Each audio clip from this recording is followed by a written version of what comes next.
Hi, good morning, and welcome to Boise Metro Chamber's Metro Minute, your quick guide to business impact. I'm Tori Thomas, Community and Government Affairs Manager here at the Chamber, and your host for today's event. The Boise Metro Chamber is Idaho's only five-star accredited chamber, representing nearly 2,000 members. Our events and educational content are only possible thanks to our members' investment into their community. Before introducing our speaker today, I'd like to thank Hawley Troxell for their generous support. Please enjoy this brief message from our sponsor.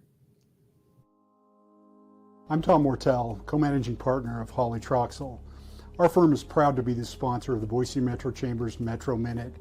In the 6 communities we serve throughout Idaho and Eastern Washington, we have the pleasure of providing legal services to great companies, large and small. Similar to the Chamber, we represent companies from Main Street businesses to some of the largest corporations in our area. We appreciate the opportunity to advocate on their behalf as a part of the Chamber's advocacy program and to further the Chamber's efforts to advocate on behalf of its members. Welcome to the Metro Minute. Please enjoy today's presentation.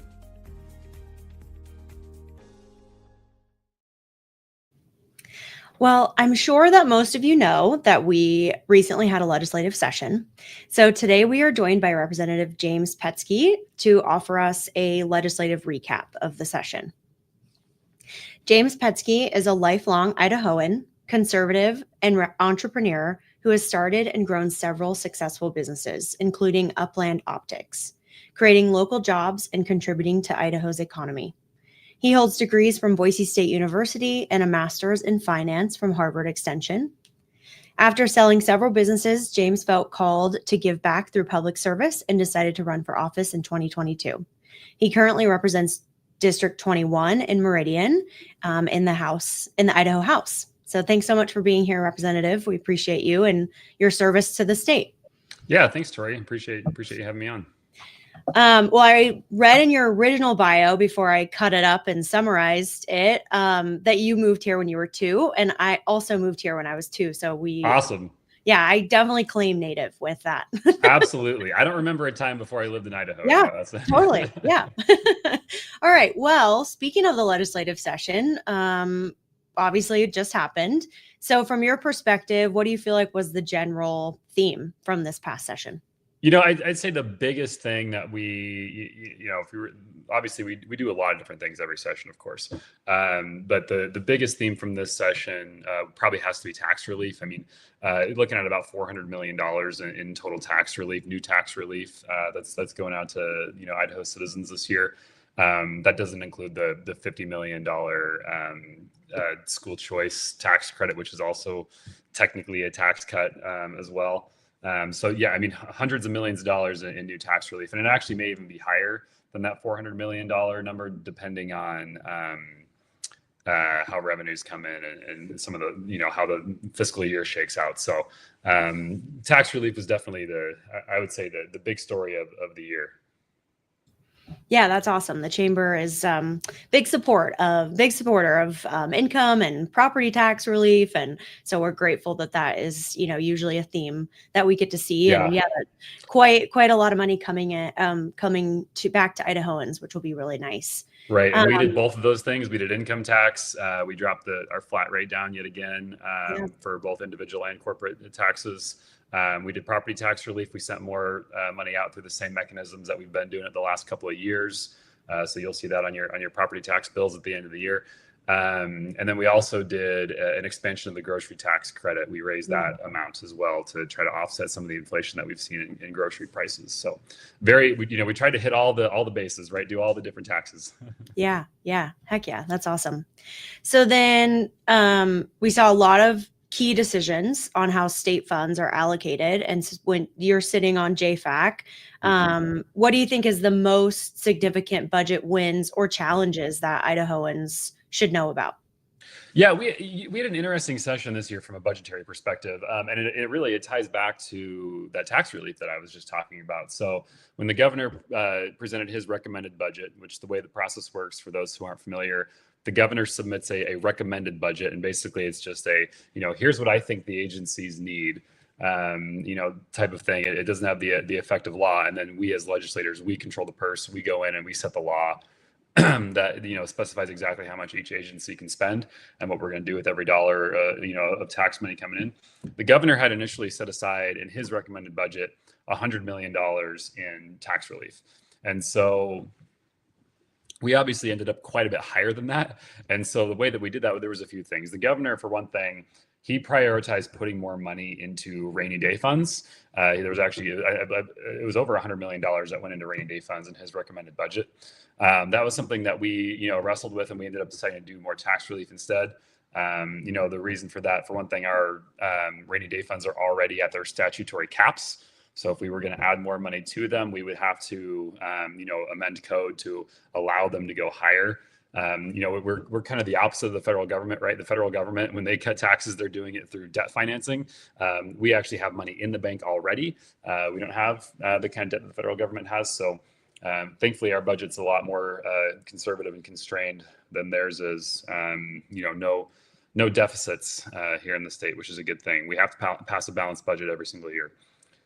So that was kind of one of the, the biggest challenges from a budgetary perspective, is there was this real strong priority, especially from the Speaker of the House, to do a lot of tax relief, that $400 million number. And the budget that we had initially didn't look like we were going to be able to fit all that in. And so we had to cut some things in order to make that happen. We did increase funding for education in a few areas, but we also significantly undershot what the governor recommended for education. And so that was, for at least for me, I would have liked to see at least some of that money go towards some of those education priorities. And so that was a constant challenge throughout the session, is how do we, balance out key investments in the, in state infrastructure and in state programs with this tax relief that we're trying to do. One of the biggest wins that we had is we did do a 5% change in employee compensation. So that is one of the biggest budget drivers that we have as a state, is obviously our state employees. So that includes everybody that works for all the agencies, like roughly 20,000-ish employees that work for the state in one form or another. And then it also includes the support dollars that go out to school districts for teacher salaries. Getting a 5% raise for all of those categories was a big win. I think it's going to help a lot of people. Obviously, all those state employees, all those teachers, they're going to see raises because of that. So I do think we got a big win there with the change in employee compensation. It's not exactly 5%. It's, the math works out to roughly a 5% increase in personnel dollars. It's actually a dollar amount per hour that it technically goes up. But it was a substantial increase in employee salaries, which was a good thing. Yeah, that's really great. Obviously, there's so many amazing Idaho employees. And then to your point of the teachers, that's a huge priority. And that's something that obviously hopefully we can take care of our teachers so that they can keep taking care of our Idaho kids. Exactly. Yep, exactly. And I do wish, there were some things in the education space that we didn't do as much of as I think we should have. Yeah. Education is always a priority for me. I certainly see the value there in living in an educated society and having the state, continue to train the next generation's workforce, both at the K through 12 level and at the higher education level. We certainly cut some things back at the higher education level, and that was pretty disappointing to me. Because I just don't think that that's the right move for the state right now. But that's the way the process works, right? Nobody gets everything that they want. We all get some of what we want, and some things are wins. From my perspective, other things are wins from other people's perspective. So overall, it's it's a good process, and it turns out a budget that hopefully will keep the state on the right track. Yeah. And I think, to your point, I watched a lot of JFAC, and it very much rings true that you were very much trying to look at what we're taking away, what we're getting. And I'm sure that that's so hard to really all agree. And then also just, know what the best thing is for the future. And so I think, it always seemed like we just really appreciated your perspective to that, because I'm sure that is a really difficult thing. And I'm sure every year you're like, okay, maybe we could have done this, but we also did this. So you kind of have to get some, lose some. Right. Try I again next that. year. Yeah, it's a constant struggle, right? Because everybody wants to cut all the taxes and give all the money back, right? Like it's a typical Republican conservative thing, right? We want the most efficient government. We want to, have the money go back out to the citizens because they're the ones that should be using it. But at the same time, nobody wants potholes in the roads, Yeah. Like it's that constant balance between, we got to make sure that we're funding the state at the level that we need to fund it at, and we also want to make sure that we're being efficient and giving back as much as we can to Idaho citizens. So it's a constant balancing act. The biggest thing, and the thing that we always have to keep in mind, is that we should never run we never can run a deficit as a state. We always have to balance our budget. And that is the one really key constraint that we have that the federal government does not have. And that's what, that's why they've really run out of check, because they can do both of those things, right? They can do tax relief and spend all the money at the same time because they just take on debt. They're basically charging a credit card to make that work. We can't do that. And we shouldn't do that because it's not the right policy for the long term. So we are in that constant balancing act of how much do we give back versus how much do we make sure the roads don't have potholes. Yeah. Well, speaking of roads, transportation is obviously a huge topic for the Treasure Valley as we continue to grow. Was there anything significant, any good changes or upgrades within the transportation industry? Yeah, great question. So we did do an expansion of our TECM program, the Transportation Expansion Congestion Mitigation Act. And what that is, basically, it's a long-term bonding program. It's one of the few forms of debt that the state has, and it's tied to a specific source of revenue that basically pays for doing big transportation infrastructure projects on state highways. So really important program that we've had running for quite a few years now. And we did an expansion of it this year. The governor originally proposed it as a $50 million expansion. We ended up actually at a $60 million expansion, but it gets phased in over 3 years. So it's not $50 million in year one. I think it's 10 or maybe 20 in the first year. And then it gets ratcheted up from there. And so over the next 3 years, we're going to see a big increase in the amount of money that is available for TECM purposes. And that, that $60 million per year, essentially, that we set aside turns into hundreds of millions of dollars for projects through bonding. So it's a really cool thing. It helps a lot with infrastructure. My district in Meridian, obviously, it is a huge priority for us.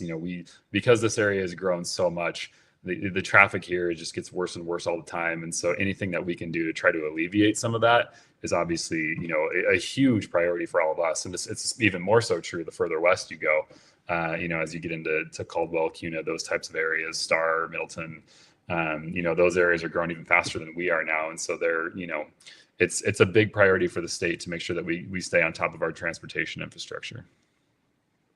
It is truly incredible how big Boise and all the surrounding areas are getting. I just my family lives in West Boise, kind of on the line of Meridian.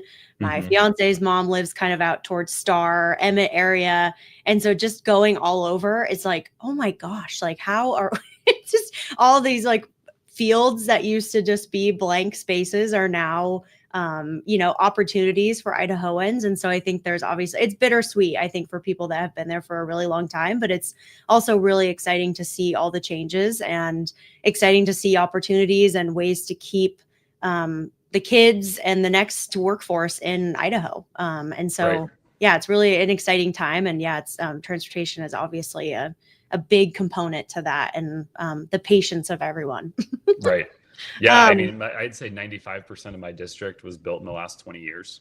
It was all fields before that. Yeah. Right. It's pretty amazing how much it has built up, and it presents a lot of challenges for us as a state, right? Because for one thing, how do we long-term plan for that kind of growth? You almost can't. And and I would say that's maybe a failure of past legislatures.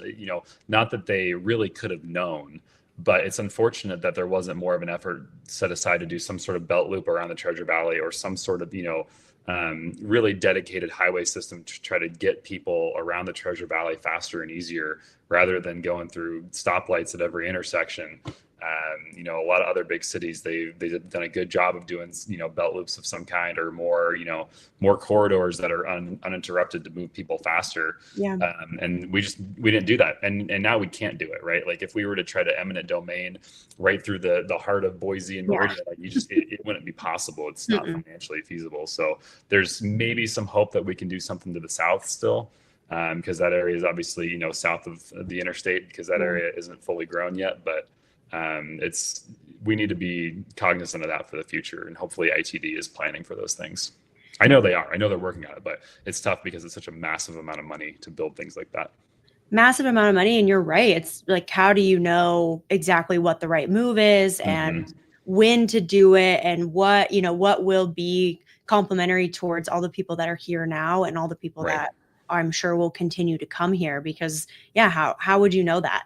So the last thing you want to do is spend, $1 billion building a highway that nobody drives on. Yeah, totally. So that's the risk that you're playing. Mm-hmm. Well, and then kind of leading into that, obviously the legislature chats about what they can do during the year. What's the conversations of budgeting for the next, 5 to 10 years, especially when we're talking about transportation and housing and education? Yeah, great question. So, I mean, a lot of it, of course, will depend on how the economy does, right? Like how much revenue we're bringing into the state really determines what each budget cycle looks like. And every year is different. So when I first came in 3 years ago, that was when we were at a massive budget surplus. I mean, I could not have picked a better time to get elected to the Idaho Legislature, right? Because we had over $1 billion sitting in the bank, or, not sitting in a bank, but $1 billion in surpluses that, is essentially available for us to spend on everything from road infrastructure to education to tax relief. I mean, it was just an awesome time. But of course, if I had come in 2008, the exact opposite of that would have happened. And so a lot of what, the state will do in the next 5 to 10 years very much depends on how the overall economy does. My hope would be, as long as we can maintain at least the, the levels that we're at and maybe, some modest growth, I would hope that we'll continue to do a lot of the same things. One thing that you'll notice that we've done over the last few years is all of these big investments that we've done have generally been with one-time money. So we're not setting up big recurring programs. That's the mistake that a lot of states made during those big surplus years, is they were getting these massive budget surpluses. And then they said, oh, okay, we'll start a new $500 million per year, social welfare program or whatever, $500 million in ongoing costs, or, some, absurdly ongoing cost. Those ongoing costs become a problem when the revenues decrease. And so because we've been doing things in one-time chunks, doing road infrastructure, we replaced every single bridge in the state, or at least set aside the funding to replace every single bridge in the state that was more than 50 years old and, or had structural issues. That was $600 million, essentially of deferred maintenance that we were able to take care of so that we don't have to be doing that when times get tough. We've done a really good job, I think, in budgeting responsibly and getting some of these things done to keep ourselves lean and efficient. Now the tricky thing is going to be, can we also do some of these ongoing, because there are government programs that require ongoing costs. If you're going to have education, you have to pay a teacher every single month. There's no getting around that. And so we need to make sure that we also continue to make some of these investments on an ongoing basis. Education is a big one, of course. There's certainly a battle going on right now against higher education, both at the federal and state level. We saw that we cut Boise State and U of I by a couple $1 million each. I was strongly opposed to that. I think that was a terrible mistake, and quite frankly, made no sense. It wasn't even cutting a specific thing. It was just, we don't like you, we're going to cut you by $2 million, and I made no sense to me. And so I would hope that we don't see more of that continue. I think some of that is culture war stuff, and I think that some of those things, those fights have been fought, and hopefully now people are done with that and ready to move on and make those things better and more efficient instead. I'm hopeful that we're able to get back to a point where we're investing in the correct things to continue building Idaho's workforce. That's going to be, at the end of the day, what drives our economy. Going back to what I was saying earlier, if we want to have a strong economy, we got to have a strong workforce, and the way that we're going to do that is through education.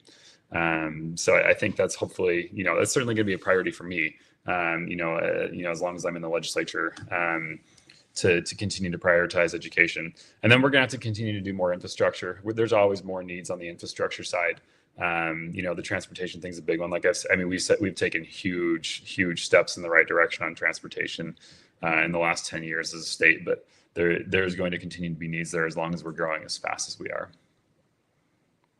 Love it. I know there's so much change and so exciting. And I do agree. Yeah. It's so many things that we're doing that impacts the future of Boise and as in the Treasure Valley. And, as a chamber of commerce, we obviously are super supportive of anything that helps our workforce and helps keep people here and keeps and brings people here that want to work and want to make the Treasure Valley and Idaho in general a home, and keep our quality of life, because that's obviously a huge reason why I'm still here. And so, yeah, totally. Well, this has been so great. I have one more question to close us out. Yeah. But as a representative of Treasure Valley, what do you see as, one of the biggest challenges or even opportunities in the area? And I think you kind of already answered it, but as we close out. Yeah, it's hard. It's really hard to say anything other than transportation and education, in response to that question, because that is certainly the biggest need that we have, and also the biggest, opportunity, I think. And I hope that, on the education front, I hope that we continue to make education more about, real world education. Like, for example, I ran a bill a few years ago to make personal finance a required subject in high school. I hope we take more steps like that, more career technical education, and more things like that translate into real world outcomes for students. Because if we can do that, and West Ada does such a good job. I mean, they really do. The career technical centers that they have, and they're expanding them right now. I hope that we as a state continue to support, districts like West Ada that are really investing in real world education that translates to real world outcomes. And then the same thing at the higher education level. I hope that we, can get higher. There are definitely problems in higher education. It's not the same problems that I don't see the same problems that other people see. The problems that I see is we need to make it more about real world education, and we need to make the ROI better, right? We need to make it so that the cost is lower, and that, when a student goes and gets a degree, it actually translates into that increased salary that they were, hoping to get, and that they actually get a return on that investment. So those are the opportunities that I see, and I think Idaho is better positioned than any other state in the country to really move forward into the next phase of our economy, just because of the strength of our balance sheet and how conservative we've been with our budget over time. It's really allowed us some ability to do cool things in the future. So I'm excited for it for sure. Well, thanks so much for being here. I can feel your passion for our state, and I just really appreciate that. I think it's really great to chat with legislators and, humanize you all and realize that you are people that want Idaho to be the best. And so I really appreciate your service and for you being here today. And yeah, well, hopefully have you back on soon. Thanks, Tori. I really appreciate the time. Yeah. Thanks for chatting. Well, thanks to our viewers and our listeners. Thank you to our sponsor, Hawley Troxell, as well as our media partners, Idaho Ed News, Idaho Capital Sun, and Idaho Press. And we'll catch you on the next Metro Minute. Thanks.